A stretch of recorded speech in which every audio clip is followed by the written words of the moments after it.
Thanks. You're on, baby. All right, hold on, let me take this thing off. I told you to do that. Put it in your pocket. There we go. Sorry, as a poet, I can't breathe in that damn thing.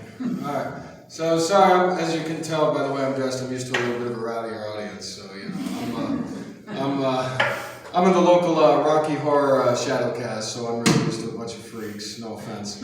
Well, I got two that I'm going to share tonight, if that's cool. I don't know what the house rules are. What's house rules is? Two? Okay, cool. I got two here. Got an old one, got a new one. All right. So, we'll do the old one first. This one's called Born Again. Just got an itch to scratch, honey, flashing a killer grin. I was scratching, ripping the flesh off my arms, legs, chest, face, exposing tendons, veins, arteries, bone, preparing for new skin. New skin to be shaped and molded by a ghost from what seemed like a lifetime ago. The only spirit I would trust to recreate me. Recreation under the dim stage lights, hot injection, molded creation, christened with a new identity. This is take two, the real deal. Just got an itch to scratch, honey, flashing a killer grin. I'd spent a decade watching such creations be born and then disappear. Forgotten cigarette smoke near the bar. Sometimes they came back if the stars aligned right, and others stayed on for eternity. I was experiencing what it was to be born again. Terror shooting straight up my spine, a rush hit I haven't felt since that day in Chicago, nearly 5 years ago. Mold my new flesh, I am ready. Just got an itch to scratch, honey, flashing a killer grin, laying on my side, sweating in a laboratory upstairs, fans circulating the stale air of creative sweat and cheap smoke being built from the face down. My skull stretched with liquid and powder canvas by the master, chest constrained and expanded, factory-hardened legs covered with blackness, callous feet encased in tattered laces and leather for lack of perfection.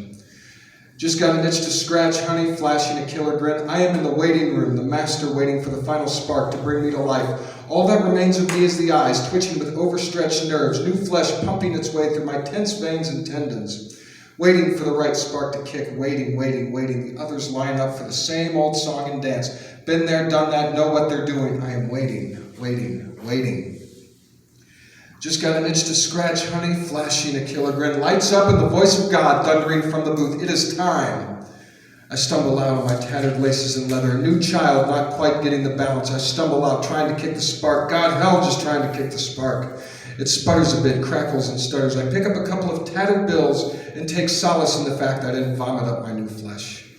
Just got an itch to scratch, honey, flashing a killer grin. Lights up and the voice of God thundering from the booth. It is time. One last chance. On this sweaty night to kick the right spark, I breathe deep, inhaling my new flesh, soaking it in my lungs. I sway and groove. Yes, I sway and groove. Yes, strutting in the dark lights of new life. That spark kicks right at the powder and liquid flesh of my spine. I am here. I am new. I have been reborn. My flesh turns back to concrete and plastic. I am raw, naked, eyes moving up and down from too much caffeine and too little sleep. The hangover of afterbirth is a Monday morning hell. Just got an itch to scratch, honey, flashing a killer grin. And then I got one more, and then I'll let whoever's next come up. This is a new one. This one's called Trenches Blues. It's easier to just bite the bullet, to take the hit, than it is to take a day to recover from the latest rampage. Too much paperwork, too many X factors. The fresh fish pour fresh tea into their fresh wounds.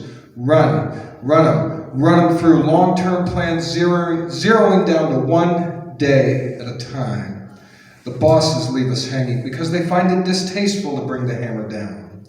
They get the applause, they take the bows, but they never get their hands dirty. That's our job, that's our blame, that's our duty, and that's our shame, as they turn the torches on us.